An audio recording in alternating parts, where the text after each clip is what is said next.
A vida não te maltrata nunca? Como não me maltrata? Tô perguntando. Ah, você diz ter rugas é Não, maltrato? que é isso? Não. Maltratar é você, de repente, perceber que essa sua alegria é demasiada pra gente. É Não é, demais. não. Para de ser tão alegre, El. Por quê? Para de ser tão feliz. Gente, é barato. O que a gente precisa para ser feliz, gente? Respirar. Tô respirando. Amar. Eu, graças a Deus, ainda não desvendei totalmente o amor, mas eu tô chegando lá.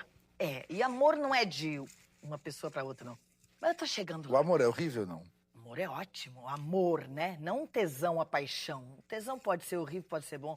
Paixão pode ser ruim, pode ser boa. Mas o verdadeiro amor... Então, que comer, beber, dormir, gente. É barato ser feliz, né?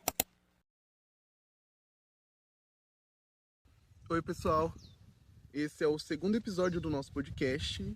Convido vocês a, caso não tenham assistido, a ir lá no nosso primeiro episódio, dar uma passadinha por lá, comentar, escutar, tanto no Spotify quanto no YouTube. O primeiro episódio foi basicamente explicando o que a gente gostaria de estar falando aqui, trazendo em pauta para discutir. É doido pensar, né, que todo mundo que passou na nossa vida, de alguma forma, nos trouxe algo pra gente de forma positiva, negativa, e nos deixou, por mais que a gente peça ou não tenha pedido, ou a gente ficou pra gente, né? É impossível, eu acredito, que alguém tenha passado e não tenha deixado nada. A gente acaba agregando algumas lições ou algumas coisas que a gente acaba vendo nas outras pessoas pra gente, né? Desde frases, desde costumes do dia a dia mesmo, ou até mesmo algumas lições de vida. E é muito doido. Mais uma vez, seja consciente ou inconscientemente. Até porque a gente é uma construção de várias coisas e é mesmo traumas que a gente carrega e a gente não sabia que tinha. Quando a gente toca nesse tópico, a gente acaba pensando, caramba, então o que de real sou eu ou do que eu vim trazendo ou arrastando das outras pessoas que a gente vai conhecendo ao longo da vida e como que a gente entende tudo isso, né? Sem dúvida, terapia assim, sempre vai estar no topo pra gente estar chegando. Todo mundo deveria fazer terapia, todo mundo, né? Costumo dizer que terapia é basicamente arrumar o guarda-roupa, né? Você arruma todas as gavetas, todas as partes do guarda-roupa, mas quando você vai tomar banho ou separar alguma coisa, você acaba bagunçando algum outro ponto. E terapia é basicamente isso. Você acha que resolveu uma coisa, passa algum tempo e ela vem de novo. Por mais que pareça o mesmo problema, você acaba pensando, tá, isso aqui eu já resolvi uma hora, ou você tem familiaridade com aquilo e acaba arrumando de uma forma mais tranquila, né? Pelo menos até bagunçar de novo. Mas quando a gente olha pra dentro e a gente pensa o que é meu e o que foi trazido de outras pessoas ou agregado de outras pessoas, a gente se depara com basicamente um castelo de vários tijolinhos que, isso aqui eu vejo que essa parte do castelo foi construído com a minha família, essa parte do castelo foi construído com amores ou ficantes, essa parte aqui foi amigos, e é doido pensar isso, sabe? Algumas frases, como eu já tinha dito, que eu levo pra sempre é: amigos são a família que Deus nos permitiu escolher, né? Assim como outras coisas. Uma das lições que eu aprendi recentemente, né, foi a naturalidade de falar que você tá feliz. Antigamente, parece que eu tenho 50 anos, mas antigamente o pessoal falava o que você quer mais pra frente, ou quando você quer crescer, o pessoal falava, eu quero ser feliz, eu quero permanecer próximo de quem eu gosto, né? Hoje a gente atrela a felicidade com um bem material, eu acredito. O que você quer mais pra frente? Eu quero terminar uma faculdade, eu quero ter uma casa própria, eu quero ter um carro. Mas não que ter bens materiais seja ruim, porque é muito bom. Só que quando a gente agrega a palavra estar feliz, eu acho que a gente acaba ressignificando coisas, né? Se você parar para pensar hoje, o que te faz feliz? Né? Seja sensação, seja um dia, seja um acontecimento na sua semana. Eu me sinto feliz quando o dia tá ensolarado, tem poucas nuvens no céu, o céu tá muito azul. Isso me deixa muito feliz. Luz natural me deixa muito feliz, onde tem muito verde, cheiro de chuva, por mais contraditório que seja, porque dias nublados me deixam meio cabisbaixo, mas cheiro de chuva me deixa muito feliz. Tem uma sensação muito específica, que é um dia ameno, com a temperatura bem fresquinha, com muito vento e o céu aberto. Porra, isso é a mesma coisa que trocar todos os lençóis da cama, tomar um banho muito cheiroso e deitar ali, limpar a casa e depois deitar. E essa é a sensação de feliz, pelo menos em alguns parâmetros para mim. Quando a gente pensa nesse contexto mais de emoção, olhando para dentro ainda, é muito mais complicado, né? Porque, obviamente, emoção não é uma coisa muito preto no branco. É uma aquarela variada. E eu acabei percebendo que o medo nunca me veio sozinho. Acho que um exemplo mais prático disso que eu poderia trazer é que eu demorei pelo menos umas 3 semanas para arrumar minha gaveta de cuecas nesse último mês. Eu estava com medo de abrir a gaveta de cuecas e ver uma foto pequenininha ali. E quando eu digo que o medo para mim ele vem com um outro sentimento ali do lado, é porque eu ficava ansioso ou eu ficava muito triste só de pensar em abrir a gaveta e ver a foto. Aí eu parei para pensar que, caramba, eu nunca senti um medo sozinho, só o medo de fato. Mas quando a gente pensa nos outros sentimentos, tipo assim, raiva, a gente sente uma coragem muito grande ou um medo muito grande com raiva, ou até mesmo tristeza. A gente coloca aquelas músicas super melancólicas ou assiste aqueles filmes extremamente tristes e do nada o mundo fica cinza e tudo é muito melancólico e tudo é muito azul. Uma forma muito prática de você pensar em sentimentos, né, é você senti-los. Porque eu costumo dizer que sentimento é para sentir e não para resolver, né? Quando a gente tá muito triste ou quando a gente quer desabafar com alguém, a gente às vezes só quer ser escutado, né? E sim, falar sobre sentimento melhora muito e ajuda muito, né? Ah, mas eu já falei tanto sobre isso e tudo mais. Tudo bem, fala mais um pouco, porque às vezes você só precisa desgastar aquele sentimento, né? Ou aquele pensamento que você está tendo naquele momento. Porque às vezes um sentimento ou um pensamento ruim ou bom que seja, na nossa cabeça parece tão grande, tão desafiador, que quando você coloca para fora, falando, desabafando, que seja, você vê que às vezes pode ser muito pequeno e fácil de contornar. É basicamente problemas. Todo mundo já deve ter passado por isso, que, sei lá, aconteceu uma desilusão e você ficou triste por semanas e você ficou falando com seu amigo ou com sua amiga e ele escutou de fato. E depois de um tempo você fala, tá, agora eu vou parar de falar um pouco. Ou naturalmente você para de falar, a dor para de doer, né? Você fala, não, realmente o problema não é tão grande assim. A forma da gente compreender todo tipo de sentimento, seja ele bom, ruim, triste, melancólico, feliz, né? É muito de autocompreensão. Uma das conversas dessa semana que eu tive foi com uma amiga muito próxima minha. Ela estava triste por uma situação. Aí eu falei assim, olha, eu acho que uma forma muito prática de você entender como você se sente sobre isso é você falar consigo mesma na sua cabeça.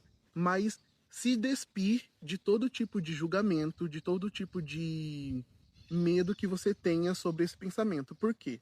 O único lugar que a gente tem livre e total liberdade para pensar ou para acessar sem ser julgado é na nossa cabeça. O fato da gente pensar consigo mesmo na nossa cabeça de uma forma bem liberal, digamos assim, a gente acaba abraçando alguns pontos e é sobre você identificar pontos onde você fala, tá, eu sou egoísta com isso, eu sou muito chato com isso, eu sou explosivo com isso, eu me torno muito entregue quando isso acontece, porque você consegue ver um parâmetro maior de si mesmo na sua cabeça, sem julgamentos, né? Aí você consegue delimitar limites, você consegue ver traços ou pontos de tanto acontecerem, você vê padrões e você consegue intervir nesses padrões.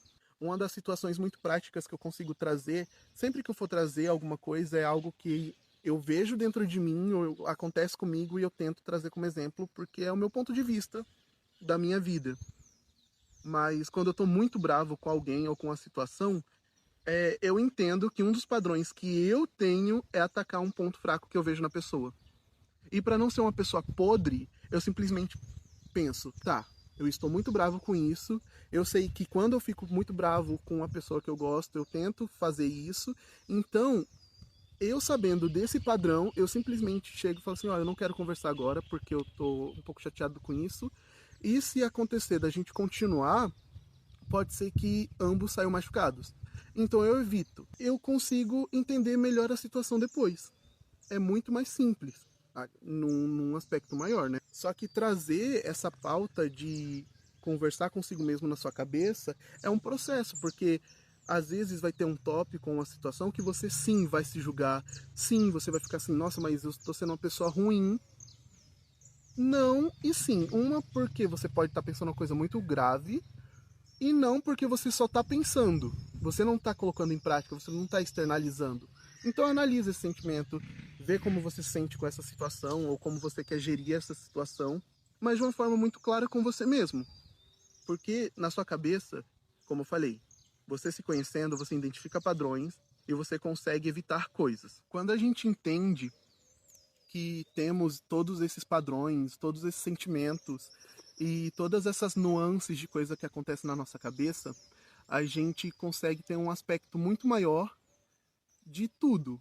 Ainda sobre esse pensamento, né, de sentimentos, eu sempre falo para todo mundo que eu tenho um convívio muito próximo, sinta o que tiver que sentir, da intensidade que você tiver que sentir. Se você tá triste, fique muito triste.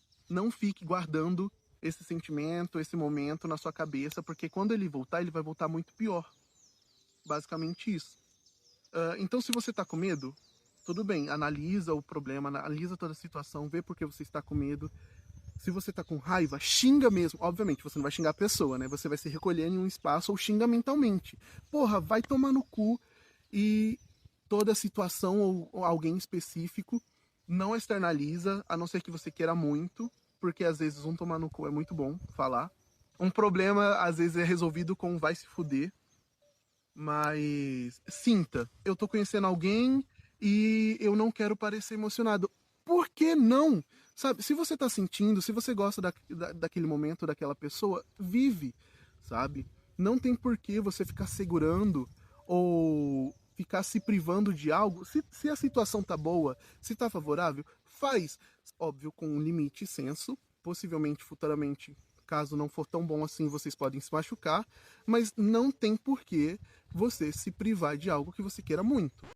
Nossa, parece muito tia liberal, né? Meu Deus. Eu sou meio suspeito a falar, mas, tipo assim, eu gosto muito da sensação de estar apaixonado, sabe? Porque, pra mim, particularmente, eu sinto que a vida é muito mais colorida, muito mais alegre, de certa forma. Eu não vou deixar de demonstrar algo que eu tô sentindo. A mesma coisa se eu tô muito bravo. Nossa, é nítido. Dá pra ver na minha cara que eu estou muito bravo, que eu estou entediado. Geralmente eu tô falando, né? Mas eu acho que você tem que ser sincero com você mesmo, de uma forma muito radical, né? Tem um podcast que eu gosto de escutar muito, que é o Fiz o que Pude. A Elora, que é a apresentadora do podcast, ela tem um grupo de amigas e ela geralmente fala dessa sinceridade radical, sabe? Se você não gosta de algo, você fala, ó, eu não gostei dessa situação, a gente pode tentar resolver de uma forma legal, se dá pra não repetir. Não dá? Beleza, mas como a gente pode conviver com isso sem ter que eu me afetar tanto e sem você tirar algo de você mesmo? Ou alguma coisa do tipo, sabe? Porque quando a gente abraça esse conceito de sinceridade radical, a gente está lidando conosco de uma forma muito pura, sem muitas amarras e tudo mais. Assim como os outros sentimentos, só é válido ou só é real quando você expressa isso, né? E é muito importante, agora não no lado só sentimental, romântico com outra pessoa, mas no sentido de todas as pessoas da sua vida. É importante dizer que você ama as pessoas. Quanto aos sentimentos, se você estiver bravo, grita, se você estiver chateado, fala. Se você está feliz, diga para as pessoas que você está feliz, diga que você está alegre com a situação, que você está feliz com a conquista dos outros ou com a sua própria conquista mesmo. Se você está apaixonado, demonstre de verdade, por mais que a gente pense, ela sabe que eu amo, ela entende que eu faço isso, é por amor. Falar é importante, sabe? Demonstrar que está presente é importante. Seja para sua família, Ah, mas a minha família não são pessoas de dizer que eu te amo, não são pessoas afetuosas. Tudo bem, você tem amigos, sabe? Fala que você ama seus amigos. E não é bom só pro outro, é bom para você também, porque você consegue classificar os sentimentos de uma forma muito maior. O fato de sentir, às vezes, é confuso, porque a gente não sabe identificar o que a gente está sentindo, ou a gente não sabe classificar o que a gente está passando naquele momento. Por isso que eu digo que é bom você colocar um sentimento naquilo, ou você colocar um nome naquilo, porque você começa a colocar em algumas caixas, por mais que nem tudo é preto no branco. Tinha um experimento que o pessoal estava fazendo de trocar a palavra eu estou ansioso por eu estou animado. E a gente consegue ver esse aspecto de forma muito clara. Eu recomendo você fazer isso durante essa semana, trocar o eu estou ansioso por eu estou animado, e você começa a ver de uma forma diferente a situação. Colocar esses nomes nesses sentimentos e nessas situações é muito importante, sabe? Você tá com medo? Sim, eu tô com medo. Você tá com raiva? Sim, eu tô com raiva nesse momento, por isso eu quero pensar comigo mesmo para depois a gente tentar resolver. Tudo bem? E, gente, pelo amor de Deus, não briga de cabeça cheia, de cabeça quente.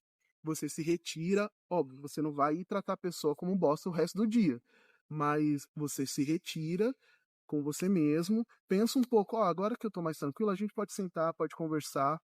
Pode ser que dure algumas horas essa raiva, pode ser que dure semanas essa raiva, mas tenta resolver de alguma forma. Basicamente, uma coisa que eu gosto de comparar muito é quando você fica com um copo d'água na mão, por mais que ele seja, sei lá, 200 gramas, conforme o tempo passa, ele vai ficar pesado. Às vezes, uma coisa pequena na sua cabeça, com o tempo se torna uma coisa muito grande. E numa discussão, por estar muito grande, por estar muito inflamado, essa coisa inconveniente vai sair de uma forma muito ruim. Por isso, tenta conversar ou tenta chegar numa conclusão que é interessante para ambos. E, como eu falei, às vezes um problema na sua cabeça é gigante, é muito grande, e quando você externaliza ele para uma pessoa de confiança, para um psicólogo, para um amigo, para um familiar, ele se torna pequeno, porque você consegue ter uma visão de uma outra pessoa e às vezes de uma perspectiva diferente. Então, o vento está forte.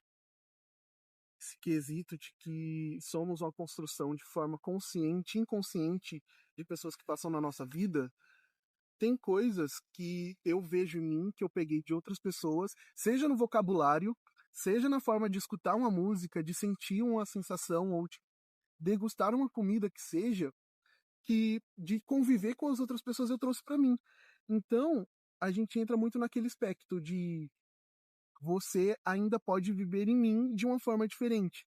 E é muito doido isso, sabe? Pensar que pessoas que tiveram outras culturas, pessoas que tiveram outra vivência, compartilham isso com a gente. De forma, mais uma vez, consciente e inconsciente. Durante a semana, eu adoraria que vocês fizessem essa troca de estar ansioso por estar animado. Foi basicamente um convite para todo mundo se reunir com si mesmo na sua cabeça e pensar em algumas coisas sem julgamento. E é isso. Esse foi o podcast. Eu me chamo Antônio, do podcast Enquanto Vive. Adoraria que vocês pudessem curtir, comentar, né? Seguir tanto o canal no YouTube quanto aqui no Spotify. E seria de grande ajuda se vocês pudessem comentar e também classificar o podcast. Tá? Muito obrigado. E é isso.